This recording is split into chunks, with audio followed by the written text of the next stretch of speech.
आज हम mutual fund mock test part 8 से शुरू करते हैं, चैप्टर नंबर 8 से। तो फ्रेंड्स, शुरू करने से पहले आपसे रिक्वेस्ट है कि आप इस चैनल को सब्सक्राइब कर लीजिए ताकि आपको ऐसे ही अच्छे अच्छे वीडियो मिलते रहे। तो चलो शुरू करते हैं क्वेश्चन नंबर फर्स्ट से।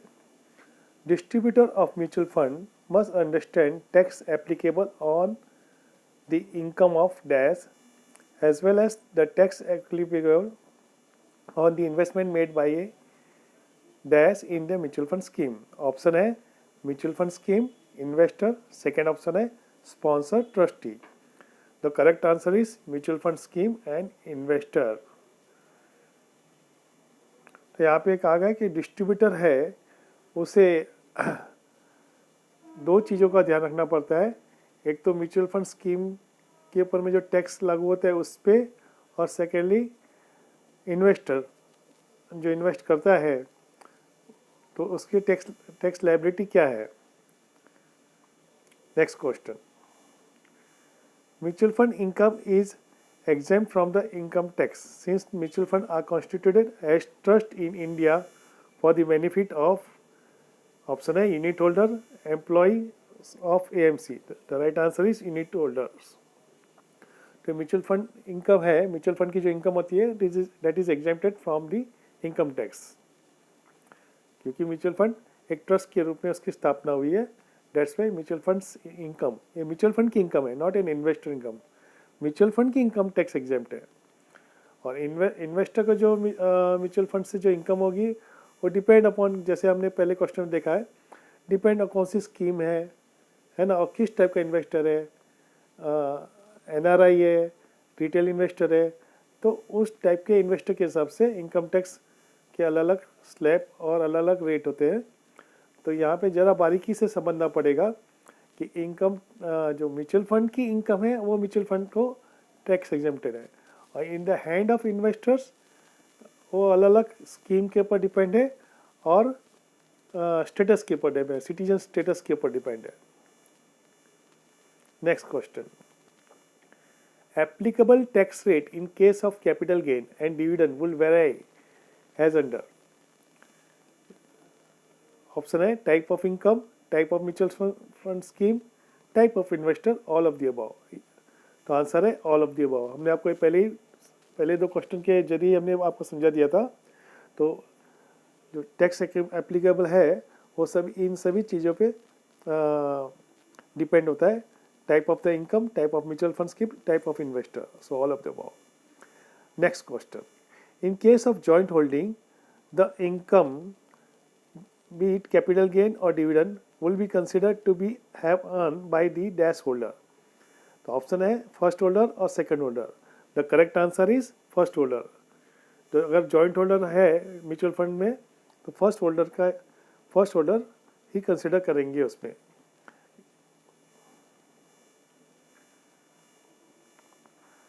Next question.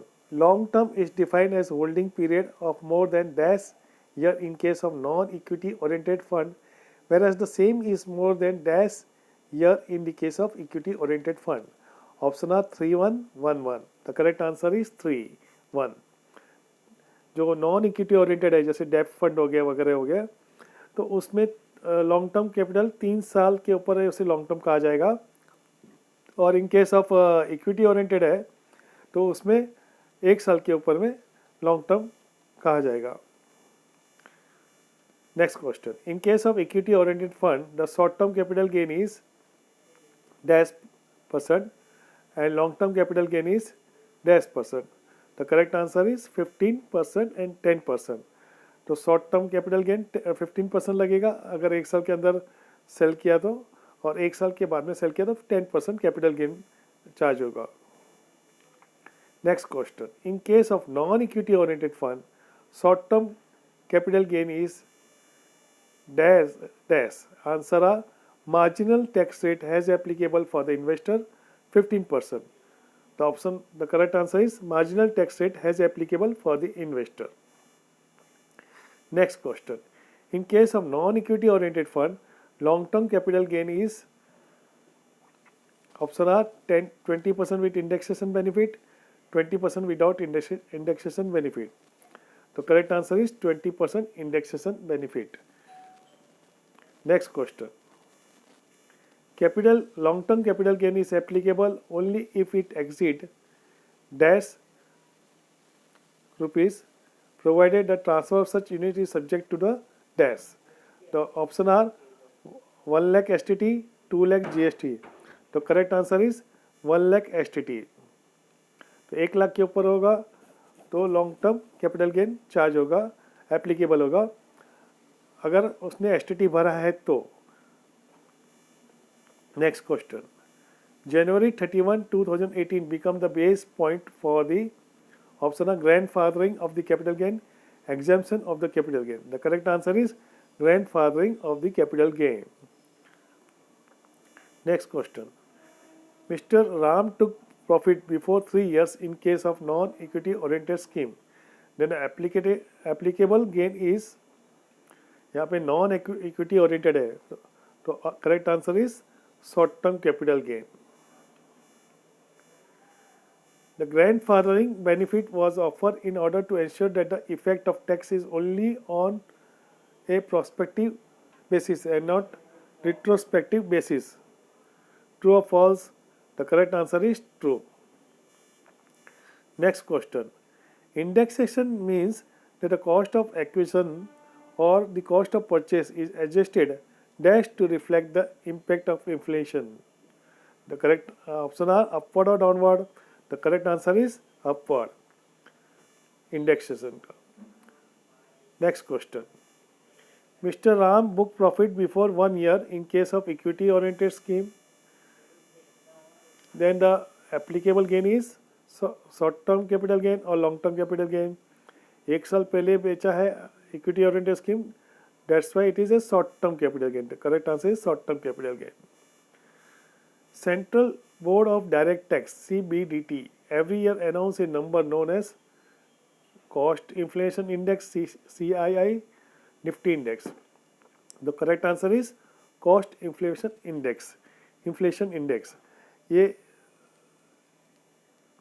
CCI कैलकुलेशन में यूज़ होता है. जैसे हमने डेप में देखा था कि 20% विथ इंडेक्सेशन चार्ज होता है तो उसमें CII का यूज़ होता है. इसे महंगाई भत्ता भी महंगाई रेट भी कह सकते हैं. Next question.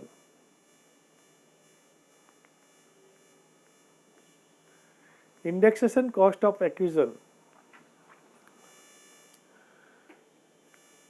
is equal to actual cost of acquisition into CII in the year of sale divided by CII in the year of purchase.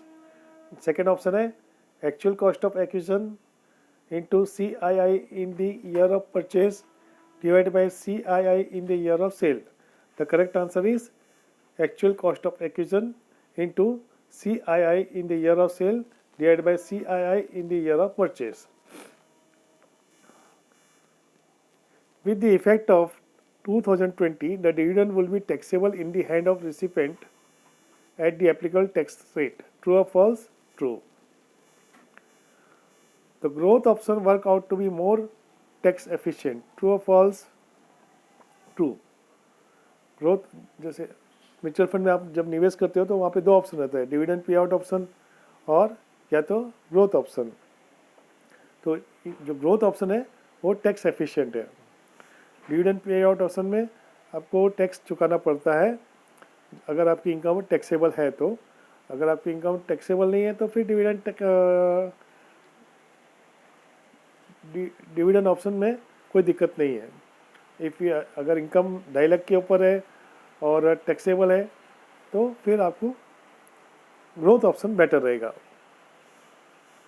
With effect from April 1, 2021, mutual fund who declare dividend had to be indicate how much amount is due to dash which is due to appreciation of NAV and how much is dash. Option are income distribution, capital distribution. Second option is only income distribution. The correct answer is income distribution as well as capital distribution. Stamp duty at a rate of 0.005% is applicable to all transactions pertaining to the scheme. Inflow or outflow? The correct answer is inflow. Setting of a capital gain and losses under the Income Tax Act chooses the right answer. Choose the right answer. यहाँ पे option दिए capital loss short term और long term cannot be set off against any other head of income example salaries. ये भी right है. कोई भी salary के अगेंस्ट में शॉर्ट टर्म कैपिटल गेन या long term capital loss losses adjust नहीं होते. Second option short term capital loss is to be set off against short term capital gain और लॉन्ग टर्म कैपिटल गेन. ये भी right है. Next option long term capital loss can only be set off against the long term capital gain. ये भी right है. So all of the above. If the original unit were bought within a period of 3 months prior to the record date for the bonus issue and sold off within a period of 9 months after the record date, then the capital loss is option are not available for setting against the capital gain. Available for setting against the capital gain. The correct answer is not available for setting against the capital gain. इसे bonus tripping कहते हैं. तो bonus tripping allow नहीं है. अगर आपने record date से 3 महीने पहले लिया है और रिकॉर्ड डेट के 9 महीने के अंदर से सेल ऑफ कर दिया है तो उसे बोनस ट्रिपिंग कहते हैं. उससे फिर आपका कैपिटल जो लॉस होएगा वो एडजस्ट नहीं होगा. STT is not applicable on option are purchase of unit on equity scheme, transaction in डेब्ट सिक्योरिटी और डेब्ट mutual fund scheme. Option are, third option is both of the above. The correct answer is both of the above. Next question. TDS on the repurchase proceed is applicable to residential investor, non-residential investor. तो यहाँ पे correct answer is NRI, non residential investor को applicable होगा TDS.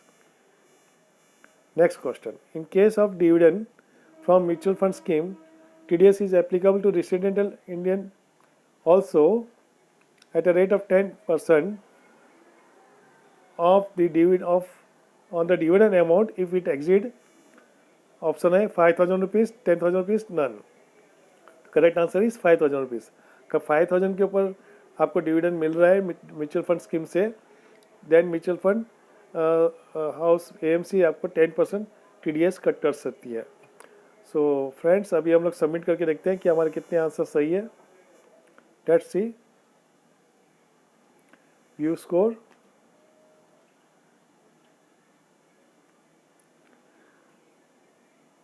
So friends हमारे 25 of 25 answer सभी सही है. सो मैं उम्मीद करता हूँ कि आपको ये वीडियो अच्छा लगा रहेगा. अगर आपको ये वीडियो अच्छा लगा है तो प्लीज़ इसे आप सब्सक्राइब कीजिए मेरे चैनल को और लाइक कीजिए और अपने फ्रेंड्स और रिलेटिव में शेयर कीजिए. Thank you very much.